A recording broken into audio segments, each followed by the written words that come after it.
வணக்கம் நண்பர்களே, இன்றைக்கி சிவின் ஃபுட்டில் உருளைக்கிழங்கு ரைஸ் எப்படி பண்ணலான்னு பார்க்கலாம் வாங்க.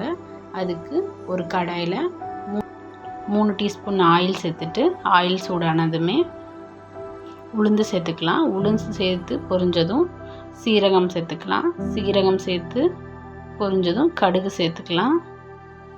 கடுகு நல்லா பொரிஞ்சதும் வெங்காயம் கருவேப்பிலை உள்ள சேர்த்துக்கலாம். சேர்த்துட்டு நல்லா ஒரு தடவை கலந்து விட்டுக்கலாம்.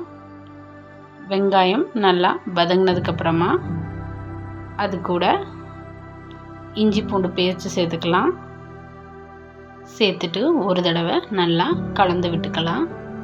இஞ்சி பூண்டு பச்சை வாசனை போக வரைக்கும் வதக்கிட்டு எடுத்து வச்சுருக்க ஒரு தக்காளியை உள்ளே சேர்த்துக்கலாம்.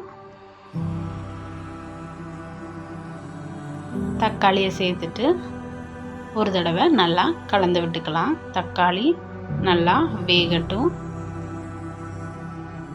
தக்காளி நல்லா வெந்ததுக்கப்புறமா அது கரம் மசாலா, மஞ்சத்தூள், மல்லித்தூள் கொஞ்சம் சேர்த்துக்கலாம். சேர்த்துட்டு நல்லா ஒரு தடவை கலந்து விட்டுக்கலாம்.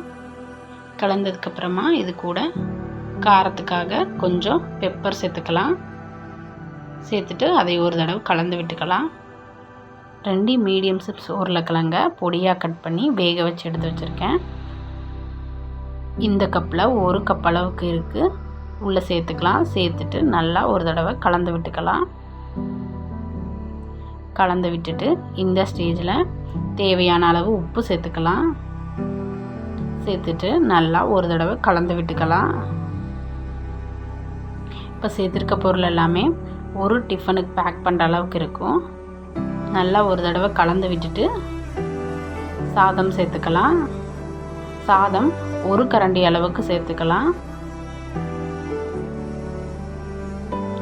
சாதம் குறைவாகவும் உருளைக்கிழங்கு அளவு அதிகமாகவும் இருக்கிற மாதிரி சாதம் சேர்த்துக்கலாம்.